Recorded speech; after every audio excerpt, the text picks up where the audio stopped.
Hi, this is the third video of the five-part series on the Iran war. In the first video, we talked about why it's taking so long for the US to win the war.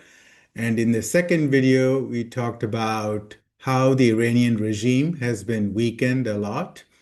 And in this video, we'll talk about what will be the consequences if the Iranian regime is allowed to stay in power or win. Okay. Number one is that we cannot let one country hold the global economy as hostage.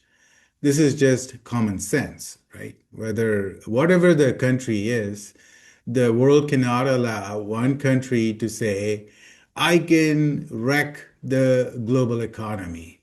I can wreck the economies of Asia, of the Middle East, of Europe, right?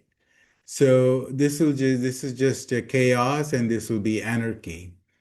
And let alone that Iran represents like less than 0.3% of the global economy. So 99.7% cannot suffer and go into a global recession or a depression just because one country is very angry. Number two is that this sets a bad precedent, right? If Iran can shut down the Strait of Hormuz, which is a choke point in the global trade, then many others can start doing that, right? So there is the Strait of Malacca. So, for example, Singapore, Malaysia, Indonesia, can start shutting down the Strait of Malacca, shoot at commercial ships from all over the world, demand ransom. And then how about the Strait of Gibraltar, which links the Atlantic Ocean to the Mediterranean Sea? And that's in between Spain and Morocco. And we just saw some chaos in that area. And Morocco has a lot of radical Islamists who've been kept down by the Moroccan government for decades. So if the radical Islamists take over Morocco, then there will be chaos. They can do whatever that the Iranian regime is doing right now. And it's the same in Suez Canal, Panama Canal, and the Bab al-Mandeb Strait in Yemen. So the Houthis, all they need is a few more drones and missiles from Iran, and they can shut down the strait whenever they want, right? So this is just really scary, not only for the Middle East, but for the whole world. You let one person out of control, and then there will be piracy and blackmail all over the world. So this is no different from, say, somebody hijacking a plane and demanding ransom and shutting down the whole global uh, travel. So this is not good. Number three is that this can lead to endless blackmail, right? Where does it stop? So right now, for example, Iran says they want $1 million per ship in the Persian Gulf passing through the Strait of Hormuz. Why stop at 1 million?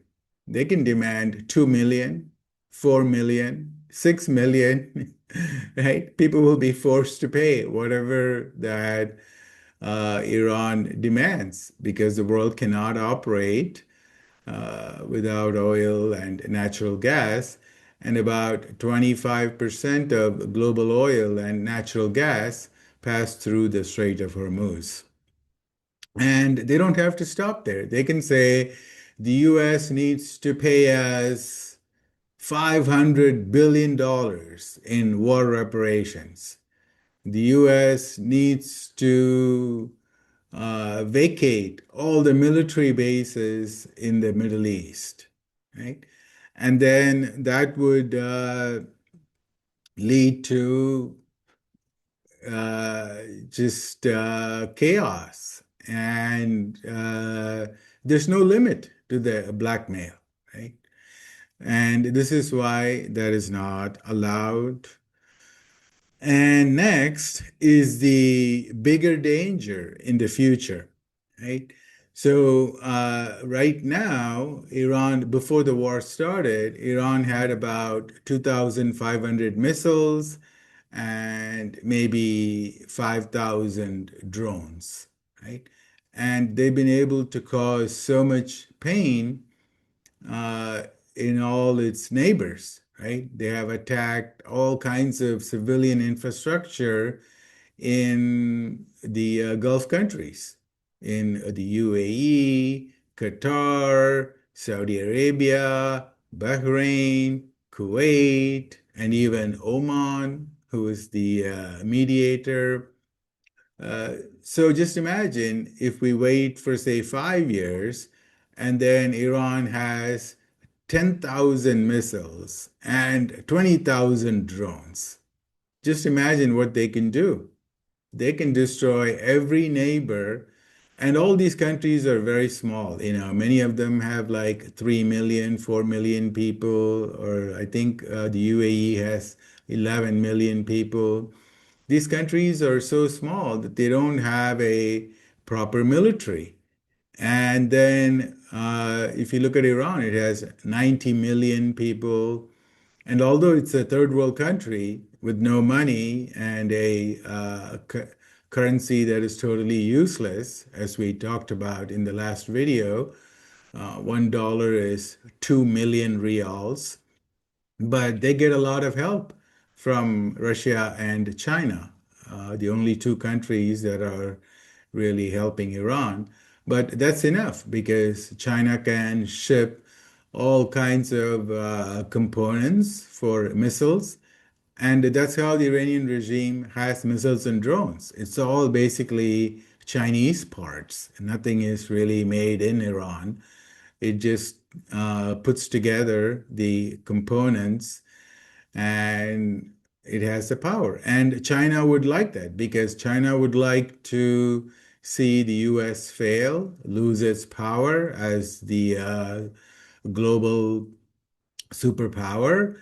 And also, the more the US wastes its Patriot interceptors and the other missile defense systems in the Middle East, when there is a war in South China Sea, the US will not have anything left to stop the Chinese missiles, right?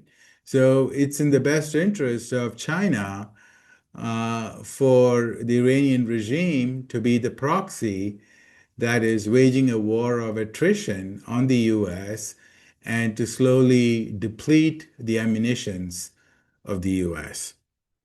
So there's a huge problem in the future if the Iranian regime is allowed to survive.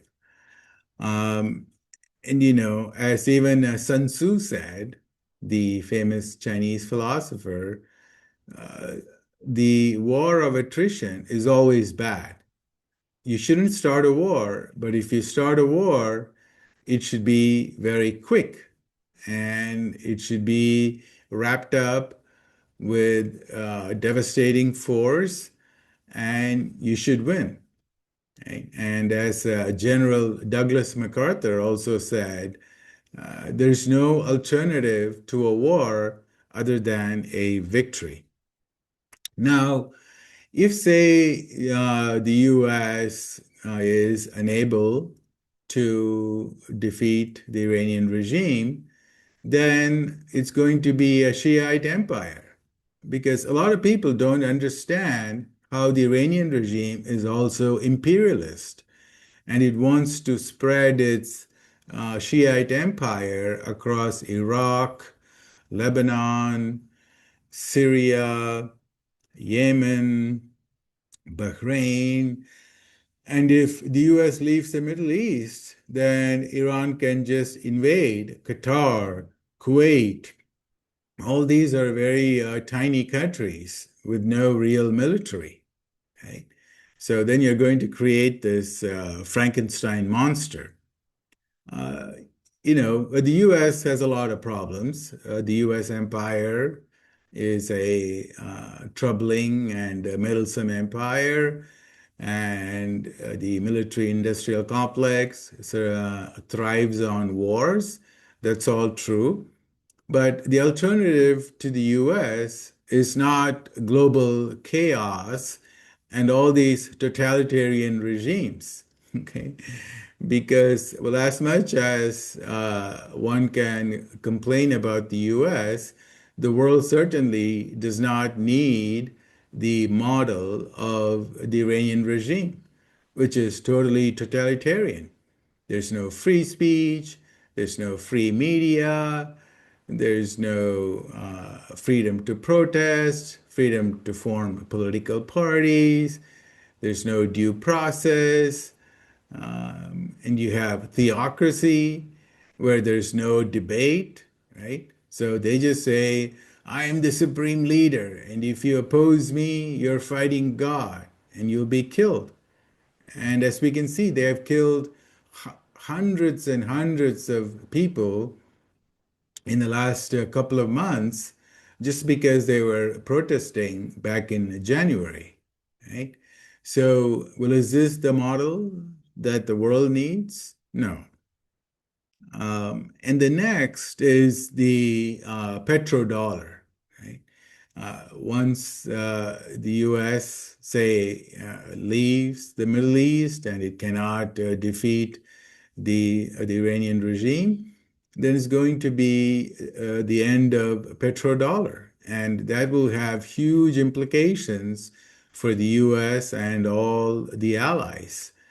So then imagine if the petrodollar goes away and the US cannot sustain its military bases around the world, then it's going to be China. That's going to be the next Iran. And China will be taking over Taiwan, some islands from Japan, many islands from the Philippines. And then what the Iranian regime does to the Persian Gulf, China will be doing to South China Sea, which is like, I don't know, something like 1 million square kilometer, something like that. It's a huge, huge area. And then China can just take over and it'll be terrible. And also, uh, if the US leaves the Middle East, there are going to be Middle East wars because at some point, Saudi Arabia is going to fight back. Saudi Arabia already has shown interest in nuclear technology. So they're saying, oh, we now want just for civilian purpose. But then Saudi Arabia will follow the same path as Iran. And then 10 years from now, there will be nuclear weapons all over the Middle East. And you can imagine what will happen. So, nuclear war in the Middle East is not good for anybody. It's not good for them. It's not good for the world. And finally, it's also really bad for the Iranian people. And we'll talk more about that in the next video as to how the Iranian people are being oppressed and subjugated in a brutal system.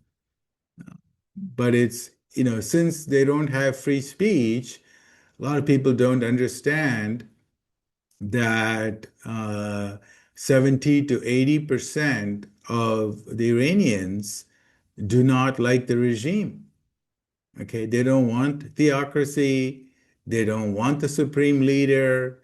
They want to go back to how the country was before 1979, when women had the same rights as men. The country was very open to the West. They had nonstop flights from Tehran to New York and from Tehran to London. It was the richest country in the Middle East, and it was widely respected all over the world.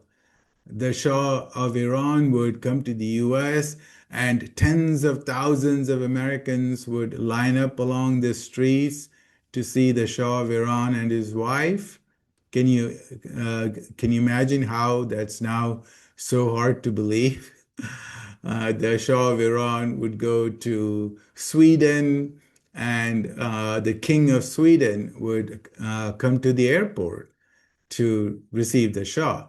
The Shah of Iran would go to London, and the Queen of England would ride on an open carriage to the Buckingham Palace, and there would be thousands and thousands of British lined up to wave to the leader of Iran. And the wife of Shah of Iran went to China, and you can see the video on YouTube or on X. You'll see hundreds of thousands of Chinese lined up to meet the Queen of Iran. So the Shah of Iran was very smart. He had a strategic autonomy. He was friends with the USSR. He was friends with the West. He was friends with India, friends with China. He was very neutral, and that was a very smart thing. And the Iranian economy just grew and grew and grew. Between 1953 and 1978, in just 25 years, the GDP of Iran grew 30-fold. Just imagine, 30-fold, like your salary going up 30 times in 25 years. It was the best time for Iran. There was no reason for this theocracy, this hostility towards the entire world, and being so isolated and being sanctioned, getting into wars, getting blown up. It's just madness, right? It can just be a normal country. So those are all the reasons why the Iranian regime cannot be allowed to survive. Okay, hope that helps. Thanks. Bye. In the next video, we will go into more details on how the Iranian people are suffering under the regime. Thanks. Bye.